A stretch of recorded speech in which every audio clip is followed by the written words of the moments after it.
Game is over. Chandrababu নাইডুৰ বৃহৎ demand, কম্পমান মোদী। অমিত শ্বাহ পতনৰ দিশে মোদী চৰকাৰ। প্ৰিয় দৰ্শক, অলপ সময়ৰ বাবে ভাবকচোন, যদি এদিন হঠাতে মোদী চৰকাৰৰ পতন হয় তেন্তে কি হব? যদি এদিন হঠাৎ প্ৰধানমন্ত্ৰী মোদীৰ গাদী কঁপি উঠে তেন্তে কি হব? যদি এদিন হঠাৎ সেই চৰকাৰখন যি সম্পূৰ্ণ আত্মবিশ্বাসেৰে চলি আছিল সংখ্যালঘুত পৰিণত হয় তেন্তে কি হব? আপুনি কেতিয়াবা ভাবিছে নেকি যে দেশৰ ৰাজনীতিত এনেধৰণৰ চুনামি আহিব পাৰে? আপুনি কেতিয়াবা ভাবিছিল নে যে এদিন সকলো ৰাজনৈতিক দল একেখন মঞ্চত একত্ৰিত হব পাৰে? আপুনি কেতিয়াবা ভাবিছেনে যে প্ৰধানমন্ত্ৰী মোদীক ক্ষমতা বৰ্তাই ৰাখিবলৈ সংগ দিয়াসকল মোদী চৰকাৰৰ পৰা আস্থা প্ৰত্যাহাৰ কৰিব পাৰে? নমস্কাৰ, নিউজ অন নৰ্থ ইষ্টলৈ আপোনালোকক স্বাগতম। আজিৰ এই প্ৰতিবেদনলৈ মই হিয়াস্মিতা। আপুনি চাই আছে দেশৰ এটা অগ্ৰণী নিৰ্ভীক নিৰপেক্ষ আৰু বহুভাষিক channel News One North East. News One North ইষ্টৰ মাধ্যমেৰে আমি কেৱল বাতৰি সম্প্ৰচাৰ কৰাই নহয়, ইয়াৰ আঁৰৰ প্ৰকৃত সত্যও আপোনাৰ সন্মুখত তুলি ধৰিবলৈ চেষ্টা কৰো, যিবিলাক বাতৰি গদি মিডিয়াই আপোনাৰ সন্মুখৰ পৰা সদায় লুকুৱাই ৰাখে। প্ৰিয় দৰ্শক, অনুগ্ৰহ কৰি আমাৰ এই নিউজ অন নৰ্থ ইষ্ট চেনেলটো ছাবস্ক্ৰাইব কৰিবলৈ নাপাহৰিব, কাৰণ আমাৰ এই নিউজ অন নৰ্থ ইষ্টৰ দৰে এনে প্ৰকৃত খবৰ আপুনি আন কোনো চেনেলত হয়তো চাবলৈ নাপাব। টিভি চেনেলবোৰে এই খবৰ দেখুৱাবলৈ নোৱাৰে, কাৰণ এই চেনেলবোৰ চৰকাৰৰ ইচাৰতহে চলে। তেন্তে প্ৰিয় দৰ্শক, আজিৰ এই প্ৰতিবেদন ইয়াক লৈ যুগুত কৰা হৈছে। আজিৰ এই প্ৰতিবেদন সেই ৰাজনৈতিক চুনামিৰ বিষয়ে, যিটো অহা কেইদিনমানৰ ভিতৰত সমগ্ৰ দেশ কঁপাই তুলিব পাৰে। আজিৰ প্ৰতিবেদন সেই খেলাৰ বিষয়ে যি দিল্লীৰ পৰা মুম্বাইলৈকে চলি আহিছে। আজিৰ প্ৰতিবেদন সেই ষড়যন্ত্ৰৰ বিষয়ে, যিয়ে প্ৰধানমন্ত্ৰী নৰেন্দ্ৰ মোদীৰ গাদী কঁপাই তুলিব পাৰে। প্ৰিয় দৰ্শক, কাৰণ আজিৰ এই প্ৰতিবেদন আপোনাক ৰোমাঞ্চিত কৰি তুলিব। আজিৰ এই প্ৰতিবেদন আপোনাক আচৰিত কৰি তুলিব, আৰু আজিৰ এই প্ৰতিবেদন হয়তো আপোনাক নিজৰ বিষয়ে চিন্তা কৰিবলৈ অৰ্থাৎ বাধ্য কৰিব যে আমি সঁচাকৈ এটা অতি ডাঙৰ পৰিৱৰ্তনৰ সন্মুখত থিয় হৈ আছো নেকি। তেন্তে প্ৰিয় দৰ্শক, কথাটো এনেকুৱা যে বিগত 24 ঘণ্টাৰ ভিতৰত দেশৰ ৰাজনীতিলৈ এনে এক চুনামি আহিছে, যাৰ আভাস আগতেও শুনা গৈছিল, কিন্তু এতিয়া সেই আভাস বাস্তৱত পৰিণত হোৱা দেখা গৈছে। দুখন ৰাজ্যৰ পৰা অতি ডাঙৰ খবৰ আহিছে, আৰু এই খবৰবোৰ প্ৰভাৱ তৃতীয়খন ৰাজ্যৰ ওপৰত পৰিছে। আৰু তৃতীয়খন ৰাজ্য কোনো সাধাৰণ ৰাজ্য নহয়। এইখন সেই ৰাজ্য যাৰ বাবেই প্ৰধানমন্ত্ৰী নৰেন্দ্ৰ মোদী তৃতীয়বাৰৰ বাবে প্ৰধানমন্ত্ৰী হবলৈ সক্ষম হৈছিল। এইখন সেই ৰাজ্য যাৰ 16জন সাংসদ বিজেপিৰ বাবে সঞ্জীৱনী সুধাৰ দৰে আছিল। এইখন সেই ৰাজ্য যাৰ সহায় অবিহনে কেন্দ্ৰীয় চৰকাৰ চলিবই নোৱাৰে, আৰু এই ৰাজ্যখনৰ নাম হৈছে অন্ধ্ৰপ্ৰদেশ। এই ৰাজ্যখনৰ মুখ্যমন্ত্ৰীৰ নাম হৈছে চন্দ্ৰবাবু নাইডু। এতিয়া আহো আচল কাহিনীলৈ। প্ৰায় 10 দিন আগৰ পৰাই খবৰ আহিছিল যে চন্দ্ৰবাবু নাইডু আৰু বিজেপিৰ মাজত মতানৈক্য হৈছে। চন্দ্ৰবাবু নাইডু অসন্তুষ্ট হৈ আছিল, কাৰণ তেওঁ এটা অতি ডাঙৰ দাবী উত্থাপন কৰিছিল। সেই দাবী আছিল যে তেওঁৰ নিজৰ পুত্ৰ নাৰা লোকেশক অন্ধ্ৰপ্ৰদেশৰ দায়িত্ব দিব বিচাৰে, আৰু তেওঁ নিজে ৰাষ্ট্ৰীয় ৰাজনীতিলৈ আহিবলৈ বিচাৰে। তেওঁ নিজে দিল্লীত বহি দেশৰ ৰাজনীতি কৰিব বিচাৰে। কেন্দ্ৰীয় চৰকাৰত তেওঁক এক প্ৰভাৱশালী মন্ত্ৰালয় লাগে। কিন্তু খবৰ এইটো আছিল যে মোদী আৰু শ্বাহ ইয়াৰ বাবে প্ৰস্তুত নহয়। তেওঁলোকে নিবিচাৰে যে চন্দ্ৰবাবু নাইডু দিল্লীলৈ আহক। তেওঁলোকে আৰু নিবিচাৰে যে নাৰা লোকেশ অন্ধ্ৰপ্ৰদেশৰ মুখ্যমন্ত্ৰী হওক। এই বিষয়টোক লৈ মতানৈক্য চলি আছিল, এক গোপন যুদ্ধ চলি আছিল, যাৰ বাবে কম্পন কেৱল ভিতৰি ভিতৰি অনুভৱ কৰা হৈছিল। কিন্তু এতিয়া এই যুদ্ধখন মুকলিকৈ প্ৰকট হৈ পৰিছে, আৰু প্ৰিয় দৰ্শক, যেতিয়া এনেধৰণৰ যুদ্ধ প্ৰকট হৈ পৰে তেন্তে তাৰ প্ৰভাৱ সমগ্ৰ চৰকাৰৰ ওপৰত পৰিব, সমগ্ৰ দেশৰ ৰাজনীতিত পৰিব। ইয়াৰ মাজতে মহাৰাষ্ট্ৰৰ পৰা আন এটা অতি ডাঙৰ খবৰ আহিছে। এই খবৰটো এনেকুৱা যে বিজেপিৰ বাবে কোনো চুনামিতকৈ কম নহয়। মহাৰাষ্ট্ৰত দুজন ডাঙৰ নেতা উদ্ধৱ ঠাকুৰ আৰু একনাথ সিন্দে এতিয়া একগোট হৈছে। এতিয়া আপুনি হয়তো সুধিব, এইটো কেনেকৈ সম্ভৱ? এই দুয়োজন ইজনে সিজনৰ আটাইতকৈ ডাঙৰ শত্ৰু আছিল। এই দুয়োজনে ইজনে সিজনৰ ওপৰত মুকলিকৈ আক্ৰমণ চলাইছিল। তেওঁলোক একেটা দলৰ পৰা ওলাই আহিছিল আৰু তাৰ পাছত পৃথক হৈ পৰিছিল। কিন্তু ৰাজনীতিত সকলো সম্ভৱ। ইয়াত কেতিয়া কি হৈ যায় কোনেও নাজানে। খবৰ এইটো যে একনাথ সিন্দে নিজৰ দলটোক উদ্ধৱ ঠাকুৰৰ শিৱসেনাৰ সৈতে একত্ৰিত কৰিবলৈ ওলাইছে। হয় একত্ৰিতকৰণ, অৰ্থাৎ মাৰ্জাৰ। কেৱল মিত্ৰতা নহয়, সম্পূৰ্ণ একত্ৰীকৰণ। প্ৰিয় দৰ্শক, এতিয়া অলপ ভাবকচোন, যদি এনেকুৱাই হয় তেন্তে কি হব? যদি একনাথ সিন্দেৰ দল উদ্ধৱ ঠাকুৰৰ দলত মিলি যায় তেন্তে ইয়াৰ পৰা আটাইতকৈ ডাঙৰ ক্ষতি কাৰ হব? বিজেপিৰ। মহাৰাষ্ট্ৰত বিজেপি চৰকাৰৰ বিপদত পৰিব। দেৱেন্দ্ৰ ফাড়নবিছৰ গাদী কঁপি উঠিব। আৰু আটাইতকৈ ডাঙৰ কথা, কেন্দ্ৰত শিৱসেনাৰ যি 7জন সাংসদ আছে, যিসকল এতিয়া বিজেপিৰ সমৰ্থন কৰি আছে, তেওঁলোকে সেই সমৰ্থন প্ৰত্যাহাৰ কৰিব। অৰ্থাৎ 7জন সাংসদ বিজেপিৰ পৰা আঁতৰি যাব। এতিয়া এই 7জন সাংসদক দেখাত হয়তো কম যেন লাগিব, কিন্তু যেতিয়া আপুনি সম্পূৰ্ণ সংখ্যাবোৰ চাব তেতিয়া আপুনি বুজিব পাৰিব যে এই 7জন সাংসদ কিমান ডাঙৰ শক্তি। এতিয়া চাওঁ সেই অতি ডাঙৰ ক্ষতিৰ বিষয়ে, যিটো বিজেপিয়ে আগতেই ভুগিছে। প্ৰিয় দৰ্শক, মনত পেলাওক, কিছুদিন আগতে অজিত পাৱাৰৰ মৃত্যু হৈছিল। অজিত পাৱাৰ, যিজন এনচিপিৰ পৰা পৃথক হৈ বিজেপিৰ সৈতে মিত্ৰতা কৰিছিল, যি বিজেপি মহাৰাষ্ট্ৰত চৰকাৰ গঠনত সহায় কৰিছিল। কিন্তু তেওঁৰ মৃত্যুৰ আগৰ পৰাই তেওঁৰ দল আৰু বিজেপিৰ মাজত মতানৈক্য চলি আছিল। কিয় চলি আছিল? কাৰণ বিজেপিৰ নেতাসকলে অবিৰতভাৱে অজিত পাৱাৰ আৰু তেওঁৰ দলৰ ওপৰত কটাক্ষ কৰি আছিল। খবৰ আছিল যে অজিত পাৱাৰ পুনৰ নিজৰ মূল দল অৰ্থাৎ শাৰদ পাৱাৰৰ ওচৰলৈ ঘূৰি যাব বিচাৰিছিল। তেওঁ পুনৰ নিজৰ দলটোক এনপিচিৰ সৈতে একত্ৰীকৰণ কৰিব বিচাৰিছিল। কিন্তু তাৰ আগতেই তেওঁ এই পদক্ষেপ লোৱাৰ পূৰ্বে হঠাৎ তেওঁৰ মৃত্যু হল। সেই বিমান দুৰ্ঘটনাৰ তদন্ত এতিয়াও চলি আছে। এই মৃত্যুৰ পাছৰে পৰাই অজিত পাৱাৰৰ গোটটো বিজেপিৰ ওপৰত অসন্তুষ্ট হৈ আছে। আৰু এই অসন্তুষ্টি কেতিয়া বিস্ফোৰিত হব কোনেও নাজানে। এতিয়া দ্বিতীয়টো ডাঙৰ খবৰটোলৈ। পশ্চিমবংগৰ পৰা এই খবৰ আহিছে যে টিএমচি কংগ্ৰেছৰ একত্ৰীকৰণ হব পাৰে। হয়, মমতা বেনাৰ্জীৰ দল আৰু ৰাহুল গান্ধীৰ দলৰ একত্ৰীকৰণক লৈ বহুদিন ধৰি আলোচনা চলি আছিল।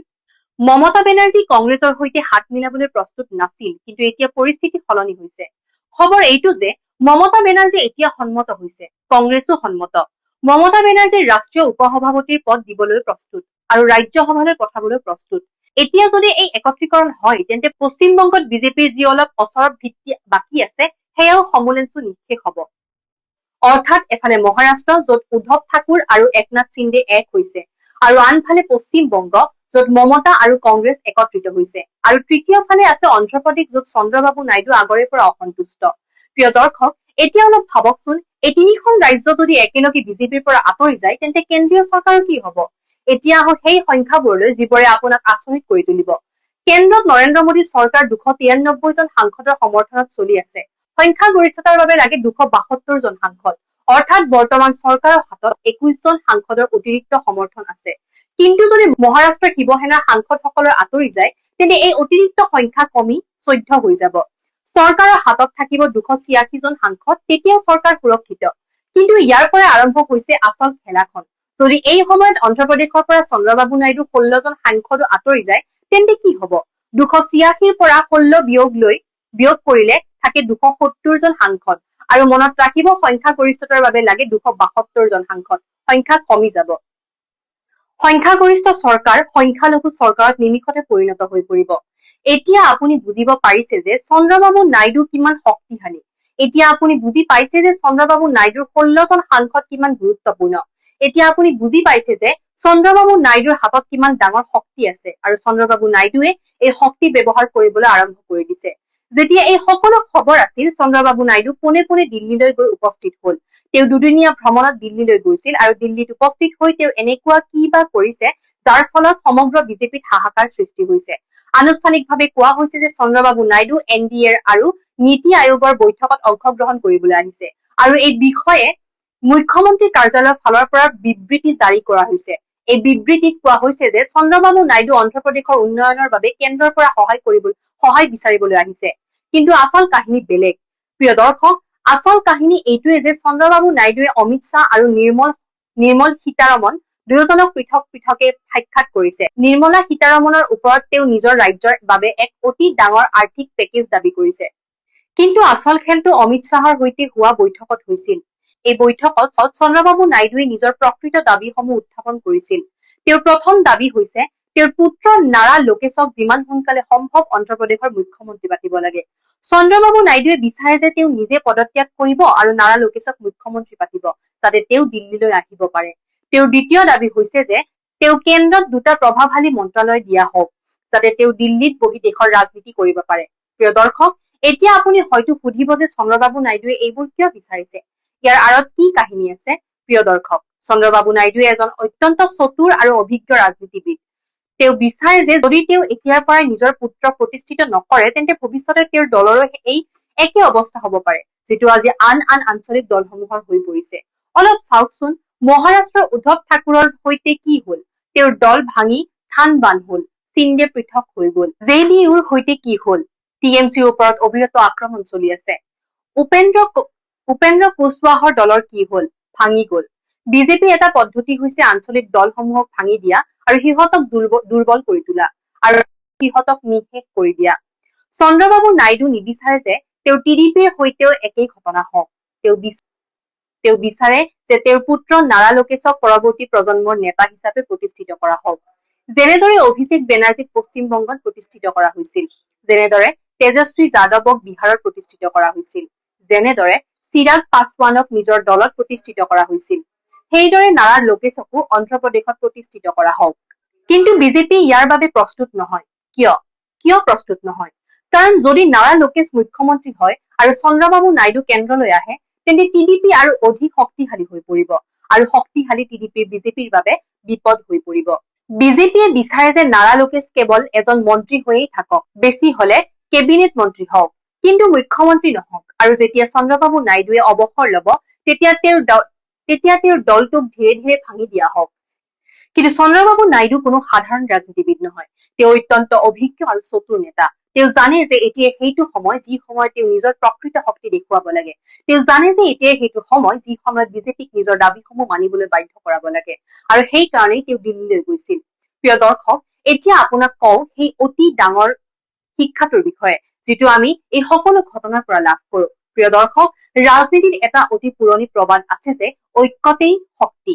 যেতিয়া বেলেগ বেলেগ দলে একেলগে নুযুঁজি অকলে যুঁজে, তেতিয়া সিহঁতৰ পৰাজয় নিশ্চিত হয়। কিন্তু যেতিয়া সিহঁতে একেলগ হয়, তেতিয়া ডাঙৰ ডাঙৰ শাসকসকলো পৰাস্ত কৰিব পাৰে। ইয়াৰ আৰম্ভণি হৈছিল সমাজবাদী পাৰ্টি আৰু শিৱপাল যাদৱৰ দলৰ একত্ৰীকৰণৰ পৰা। যেতিয়া শিৱপাল যাদৱে নিজৰ দলটোক সমাজবাদী পাৰ্টিত একত্ৰীকৰণ কৰিছিল, তেতিয়াৰ পৰাই উত্তৰ প্ৰদেশত বিজেপিৰ দালি সিজা বন্ধ হৈ গৈছিল। আজি সেই একেই সূত্ৰ মহাৰাষ্ট্ৰত প্ৰয়োগ হৈ আছে। যদি নিৰ্বাচনৰ আগতে উদ্ধৱ ঠাকুৰে আৰু একনাথ সিন্দে এক হৈ যায়, তেন্তে বিজেপিৰ দালি সিজিব নোৱাৰে। আৰু এই একেই সূত্ৰ পশ্চিমবংগতো কাম কৰিব পাৰে। যদি মমতা বেনাৰ্জী আৰু কংগ্ৰেছ এক হৈ যায়, তেন্তে তাতো বিজেপিৰ কোনো অস্তিত্ব বাকী নাথাকিব। অৰ্থাৎ বিৰোধী এতিয়া সেই পথটোৰ আগবাঢ়িছে, যিটো তেওঁলোকে বহু আগতেই কৰা উচিত আছিল। আৰু ইয়াৰ ফলতেই আজি বিজেপি চৰকাৰৰ বিপদত পৰিছে। আজি নৰেন্দ্ৰ মোদীৰ গাদী কঁপি উঠিছে। আজি অমিত শ্বাহৰ নিদ্ৰা হৰণ হৈছে। প্ৰিয় দৰ্শক, এতিয়া আপোনাক কওঁ সেই প্ৰশ্নসমূহৰ বিষয়ে, যিবোৰ আপোনাৰ মনত আছেনে? সঁচাকৈ মহাৰাষ্ট্ৰত চৰকাৰ পতন হব নেকি? সঁচাকৈ চন্দ্ৰবাবু নাইডুৱে নিজৰ সমৰ্থন প্ৰত্যাহাৰ কৰিব নেকি? সঁচাকৈ কেন্দ্ৰীয় চৰকাৰৰ সংখ্যালঘুত পৰিণত হব নেকি? সঁচাকৈ নৰেন্দ্ৰ মোদীয়ে পদত্যাগ কৰিব লাগিব নেকি? প্ৰিয় দৰ্শক, এই সকলোবোৰ প্ৰশ্ন যাৰ উত্তৰ অহা কেইদিনমানৰ ভিতৰত পোৱা যাব। কিন্তু এটা কথা স্পষ্ট যে ভাৰতীয় ৰাজনীতিত এটা অতি ডাঙৰ পৰিৱৰ্তন আহিবলৈ গৈ আছে। এনে এটা পৰিৱৰ্তন যিয়ে হয়তো আমাৰ দেশৰ দিশ সলনি কৰি দিব পাৰে। এনে এটা পৰিৱৰ্তন যিয়ে ক্ষমতাৰ ভাৰসাম্যতা সলনি কৰি দিব পাৰে। এনে এটা পৰিৱৰ্তন যিয়ে হয়তো নতুন অনুভূতিৰ দুৱাৰ খুলি দিব। এতিয়া আপোনাক কওঁ, আগলৈ কি হব? চন্দ্ৰবাবু নাইডুৰ দিল্লী ভ্ৰমণৰ পাছত কি হব? অমিত শ্বাহে তেওঁৰ দাবীসমূহ মানি লব নেকি? নাৰা লোকেশক মুখ্যমন্ত্ৰী পতা হব নেকি? চন্দ্ৰবাবু নাইডুৱে দিল্লীত দুটা মন্ত্ৰালয় লাভ কৰিব নেকি? নে চন্দ্ৰবাবু নাইডুৱে নিজৰ সমৰ্থন প্ৰত্যাহাৰ কৰিব আৰু মোদী চৰকাৰ পতন হব? এই সকলো প্ৰশ্নৰ উত্তৰ অহা কেইদিনমানৰ ভিতৰত পোৱা যাব। প্ৰিয় দৰ্শক, কিন্তু এটা কথা স্পষ্ট, চন্দ্ৰবাবু নাইডুৱে এটা মাষ্টাৰ ষ্ট্ৰক খেলিছে। তেওঁ সঠিক সময়ত সঠিক চাল চলাইছে। তেওঁ সেই সময়ত দিল্লীলৈ গৈ নিজৰ শক্তি দেখুৱাইছে, যেতিয়া বিজেপি আগৰ পৰাই প্ৰেচাৰত আছিল। যি সময়ত মহাৰাষ্ট্ৰৰ পৰা অশনি সংকট আহি আছে, যি সময়ত পশ্চিমবংগৰ পৰা উদ্বেগজনক খবৰ আহি আছে। এনে পৰিস্থিতিত যদি চন্দ্ৰবাবু নাইডুৱে হাত দাঙি দিয়ে, তেন্তে চৰকাৰৰ বাবে এক ডাঙৰ সংকট সৃষ্টি হব। সেইকাৰণে বিজেপি এতিয়া চন্দ্ৰবাবু নাইডুৰ দাবীসমূহ মানিবলৈ বাধ্য হব পাৰে। সম্ভৱ যে নাৰা লোকেশক অন্ধ্ৰপ্ৰদেশৰ মুখ্যমন্ত্ৰী কৰি দিয়া হব। সম্ভৱ যে চন্দ্ৰবাবু নাইডুক কেন্দ্ৰত দুটা ডাঙৰ মন্ত্ৰালয় দিয়া হব। সম্ভৱ যে অন্ধ্ৰপ্ৰদেশৰ বাবে এটা ডাঙৰ আৰ্থিক পেকেজ জাৰি কৰি দিয়া হব। এইবোৰ সকলো হব পাৰে, কাৰণ বিজেপিৰ হাতত এতিয়া দ্বিতীয় কোনো বিকল্প নাই। কাৰণ যদি চন্দ্ৰবাবু নাইডু অসন্তুষ্ট হৈ পৰে, তেন্তে চৰকাৰৰ পতন হব আৰু কোনো প্ৰধানমন্ত্ৰীয়ে নিজৰ গাদীখন ইমান সহজে যাব দিব নিবিচাৰে। তেন্তে প্ৰিয় দৰ্শক, এয়াই আছিল আজিৰ প্ৰতিবেদন। এনে এটা বিষয় যিয়ে ভাৰতীয় ৰাজনীতিৰ এটা নতুন দিশ নিৰ্ধাৰণ কৰিবলৈ গৈ আছে। এনে এটা কাহিনী যিয়ে আমাক কয় যে ক্ষমতাৰ খেলখনত কোনো বস্তুৱেই স্থায়ী নহয়। ইয়াত বন্ধু শত্ৰু হৈ যায় আৰু শত্ৰু বন্ধু হৈ যায়। এই সমগ্ৰ বিষয়টোৰ ওপৰত আপোনাৰ মতামত কি? কমেন্ট ছেকশ্যনত নিজৰ মতামত নিশ্চয় জনাব। আপোনাৰ মতামত আমাৰ বাবে অতি মূল্যৱান। এই ভিডিঅ'টো লাইক আৰু শ্বেয়াৰ কৰিবলৈ নাপাহৰিব আৰু আমাৰ চেনেলটো ছাবস্ক্ৰাইব কৰিবলৈ নাপাহৰিব। কাৰণ এনেধৰণৰ আৰু বহু ডাঙৰ ডাঙৰ খবৰ মই আপোনাৰ বাবে লৈ আহি থাকিম, যিয়ে আপোনাক সত্যৰ সন্মুখীন কৰাব, যিয়ে আপোনাক আপোনাৰ দেশৰ ৰাজনীতিৰ প্ৰকৃত ছবি দেখুৱাব। Bureau report, news 1 north east.